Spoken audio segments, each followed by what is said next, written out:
좋으신 하나님 감사합니다. 살아계신 우리 아버지 감사합니다.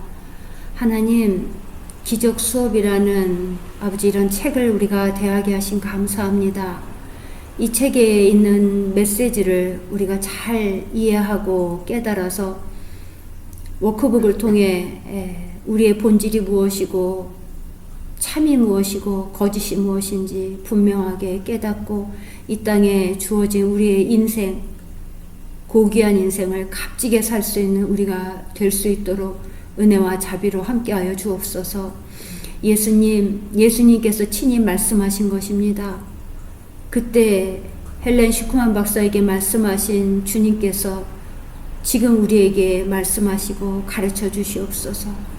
모든 것을 감사드리오며 예수 그리스도 이름으로 기도합니다. 아멘. 예, 우리가 지금 하고 있는 기적 수업은 하려고 하는 이 기적 수업은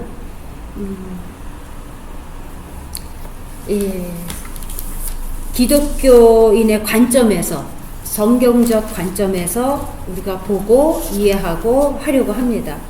자, 지금 이 책이 기적 수업 책입니다. 거의 한 1500페이지에 해당합니다.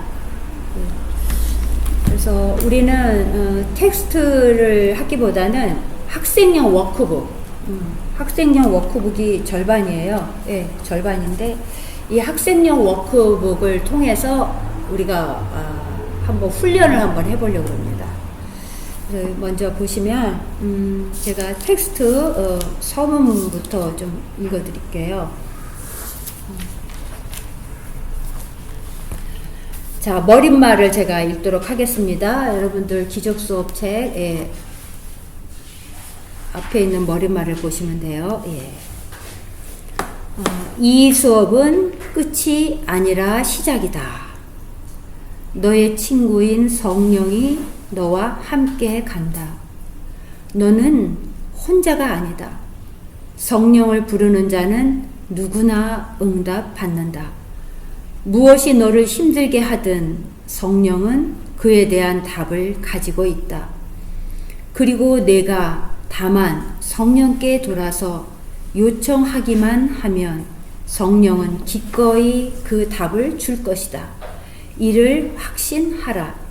너를 힘들게 하는 듯한 모든 문제에 대해 성령은 너에게 필요한 모든 답을 거절하지 않고 줄 것이다.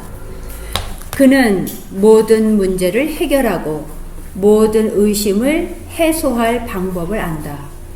그의 확실성은 곧 너의 확실성이다. 성령께 확실성을 요청하기만 하면 그것이 너에게 주어질 것이다. 태양이 뜨기 전과 진 후에도 그 사이의 어스름 가운데서도 태양이 지나갈 길이 미리 정해져 있듯이 너는 확실하게 집에 도달할 것이다. 사실 내가 걸어가는 길은 그보다 훨씬 더 확실하다. 하나님이 당신께로 부르신 자들의 경로를 바꾸시는 것은 불가능하기 때문이다. 그러니 너의 뜻을 따르고 내가 너의 음성으로 받아들여서 내가 진정으로 원하는 것과 진정으로 필요로 하는 것에 대해 말해주도록 한 성령을 따르라. 성령의 음성은 하나님을 대변하는 음성이자 너의 음성이기도 하다. 따라서 그는 자유와 진리에 대해 말한다. 자, 출판하신 분들의 머릿말을 좀 보겠습니다. 조금만 보겠습니다. 이러한 말과 함께 기적 수업은 매일 연습하도록 정해진 365과의 레슨을 마친다. 우리는 또한 이러한 말과 함께 우리의 공부를 시작한다. 기적 수업, 종종 간단하게 수업이라고 부른다. 기적 수업은 마음을 재훈련하기 위한 자율학습 과정이다. 이 과정의 관점은 종교적이라기보다는 영적이다. 수업은 비록 기독교 용어를 사용하기는 하지만 그 접근 방식은 종교를 초월하여 저변의 본체는 세상의 가장 신성한 전통을 반영하는 태고적 후렴구를 연상시킨다. 수업은 방법론적인 면에서 실용적이며 그 목적은 평화로운 마음이다. 앓음은 이 수업을 배우기 위한 동기가 아니다. 평화가 그 동기이다. 그럼에도 불구하고 수업은 종종 자신의 단순성을 강조한다. 컬럼비아 대학의 임상 심리학자인 윌리엄 테트포드 박사는 그 이후에는 이 빌이라고 나옵니다. 자신의 분과가 치열한 경쟁과 부정적인 태도에 휩싸이자 동료인 헬렌 슈크만 박사에게 자신은 그동안 참을 만큼 참았다고 말한 후 분명히 다른 길이 있을 것입니다. 나는 그 길을 꼭 찾아내고야 말겠습니다. 라고 선언했다. 이와 함께 이 수업의 이야기가 시작되었다. 빌, 아까 위에 말한 윌리엄 테트포드 박사입니다. 빌의 말을 듣고 헬렌은 자신이 그를 돕겠다고 맹세했다. 그 결과로 헬렌에게는 극적인 백일봉들이 나타났다. 1965년 10월에 헬렌은 자신의 마음에서 어떤 음성이 아주 분명하게 이것은 기적 수업이다. 받아 적어라. 라고 말하는 것을 경험했으며 이것으로 백일몽은 절정에 이르렀다. 빌은 헬렌이 속기로 받아 적은 것을 타이프로 쳐서 옮기는 것을 적극적으로 도왔으며 그 결과로 7년 동안 약 1500페이지에 달하는 기적 수업을 받아 적을 수 있었다. 헬렌은 자신이 그 자료의 저자라고 주장하지 않았다. 헬렌은 스스로 종종 설명했듯이 내면에서 어떤 내용을 불러주는 음성을 들었으며 그것을 받아 적어야 한다고 느꼈다. 비록 그녀는 때로 그 내용에 동의하지 않거나 그 과정에 저항했지만 말이다. 헬렌을 통해 말한 음성은 자신을 예수라고 분명히 밝혔다. 하지만 수업의 가르침으로부터 도움을 얻기 위해 기독교인이 되거나 기독교 전통적인 교리를 받아들일 필요는 없다. 사실 전통적인 기독교인은 처음에 이 수업에 담긴 많은 내용이 아주 놀라우며 심지어 믿기 힘들다는 것을 발견할 것이다. 그럼에도 불구하고 수업을 인내심과 열린 마음으로 대한다면 그만큼 보상을 받을 것이다. 기적 수업 학생용 워크북 서문입니다. 이 연습이 의미 있으려면 텍스트와 같은 이론적 토대가 기초 지식으로 필요하다. 하지만 목표 달성을 가능하게 만들어줄 것은 연습이다. 훈련되지 않은 마음은 아무것도 이룰 수 없다.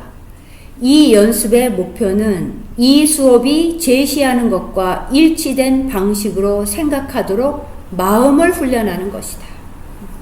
연습은 아주 간단하다. 연습하는데 시간이 몇 분 이상 필요하지도 않고 언제 어디서 연습하든 상관이 없다. 미리 준비할 것도 전혀 없다. 연습에는 1과부터 365과까지 번호가 매겨져 있다. 훈련 기간은 1년이다. 하루에 1과 이상 하지 말라. 욕심 부릴 필요가 없습니다. 하루에 1과만 하면 됩니다. 그런데 내가 잊어버렸어. 오늘은 못했네? 오늘은 바빠서 못했어. 그럼 그 다음날 하시면 됩니다. 그 다음날 또 1과 하시면 됩니다. 그 다음날 2과 할 필요는 없다는 얘기예요. 자, 똑같죠? 우리가 밥을 오늘 어저께 안 먹었다고 오늘 5개, 6개 먹진 않잖아요? 3끼만 먹으면 되죠? 그렇게 이해하시면 됩니다. 자, 이 연습의 목적은 세상의 모든 것을 다르게 지각하도록, 내가 이전과는 다르게 지각하도록 마음을 훈련하는 것이다. 워크북은 2 부분으로 나뉘는데 첫 번째 부분에서는 내가 지금 현실 속에서 보는 것을 무효화하는 것을 다루며, 두 번째 부분에서는 시각을 회복하는 것을 다룬다. 그러니까 첫 번째 부분은 뭐냐면 육신적인 안목으로 봤던 모든 것은 무익하다는 것을 배우는 게 첫 번째 단계입니다. 그리고 두 번째 단계는 영의 시각을 회복하는 것입니다. 영의 시각. 영이 바로 나잖아요. 영의 시각을 회복하는 것입니다. 각 연습은 매일 여러 번 반복하되 가능하면 매번 다른 장소에서 어느 정도 긴 시간을 보내야 하는 모든 상황에서 연습을 할 것을 권한다. 이렇게 하는 목적은 마음이 레슨을 일반화하도록 훈련하는 것이다. 그러니까 레슨을 할 때 부담이 없이 불편함이 없이 일반적으로 잘 하도록 훈련시키는 것입니다. 그럼으로써 너는 각각의 레슨이 어떤 한 상황에 적용될 수 있듯이 다른 상황에도 적용될 수 있다는 것을 이해하게 된다. 연습의 목적은 보는 법을 배우는 것이므로 특별히 반대로 지시하지 않는 한 눈을 뜨고 연습해야 한다. 연습하다 보면 눈을 감고 하십시오, 눈을 뜨고 하십시오 이런 지문이 나옵니다. 그대로 하시면 됩니다. 연습을 아주 구체적으로 해야 한다는 것이 전체적으로 따라야 할 유일한 규칙이다. 시키는 대로 해야 됩니다. 여러분 이 학생용 워크북을 할 때는 거기에다가 내 것을 섞지 마시고요. 시키는 대로 해야 됩니다. 그대로 있는 그대로 하시면 됩니다. 각각의 연습은 내가 처한 모든 상황과 그 안에서 보는 모든 것에 적용된다. 매일의 연습은 하나의 중심 아이디어를 가지고 계획되었으며 그 아이디어를 가능한 한 많은 구체적인 대상에 적용하는 것으로 구성되어 있다. 내가 보는 것 중에 그날의 아이디어를 적용할 수 없는 것이 있다고 결정하지 않도록 주의하라. 내가 이거는 오늘 뭐 적용해야 되나 말아야 되나 이렇게 어떤 나 개성에 어떤 맞는 결정을 할 필요가 없다고 얘기합니다. 연습의 목표는 항상 그날의 아이디어를 적용하는 대상을 점차 모든 것으로 늘려가는 것이다. 이렇게 하는데 노력이 필요하지는 않을 것이다. 단지 아이디어를 적용할 때 예외를 두지 않도록 주의하라.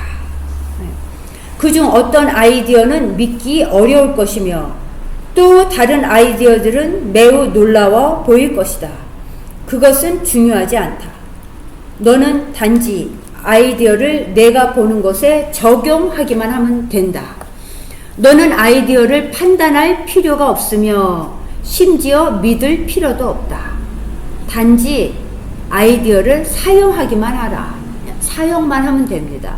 아이디어를 사용하는 것이야말로 너에게 아이디어를 의미 있게 만들어주고 아이디어가 참임을 보여주는 것이다. 전혀 부담을 안 주죠. 그렇죠? 예.